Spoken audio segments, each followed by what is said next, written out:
ഈ ഗാന്ധി സ്മൃതികളിലാണ് കോഴിക്കോട് ഗാന്ധി സ്മൃതി ദിനത്തിൽ ഓർക്കാൻ ഒരുപാട് കാര്യങ്ങളുണ്ട്. ഏതാണ്ട് 91 വർഷങ്ങൾക്ക് മുൻപ്, കൃത്യമായി പറഞ്ഞാൽ 1934 ഗാന്ധിജി കോഴിക്കോട് കടപ്പുറത്ത് വെച്ച് ജനങ്ങളെ കണ്ടത്. ആ കേട്ടറിവുകളുടെയൊക്കെ വെളിച്ചത്തിൽ ഗാന്ധിയെ ആദരവോടെ ചേർത്ത് പിടിക്കുന്ന ഒരു വ്യക്തിയുടെ ഗാന്ധിജിയുമായുള്ള മുഖസാദൃശ്യമാണ് ഏറെ കൗതുകകരം.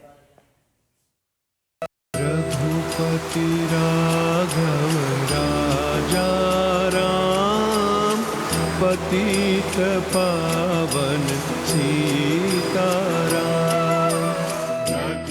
156 ജന്മദിനത്തിൽ 91 വർഷങ്ങൾക്ക് ശേഷം ഗാന്ധിജി കോഴിക്കോട് കടപ്പുറത്തേക്ക് പഴയ യാത്ര ചെയ്യുകയാണ്.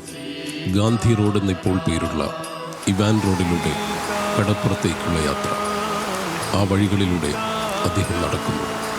പൊതുപരിപാടികളിൽ ഗാന്ധിജിയുടെ രൂപത്തോട് അസാമാന്യമായ സാദൃശ്യമുള്ള താമരശ്ശേരി പൂനൂർ സ്വദേശി അവേലം അസീസ് 91 വർഷം മുൻപ് രാഷ്ട്രപിതാവ് നടന്ന ആ മണൽത്തരികളെ തൊട്ട് നടക്കുകയാണ് ഗാന്ധി ദർശനങ്ങൾ പരിചയപ്പെടുത്താൻ. ഈശ്വര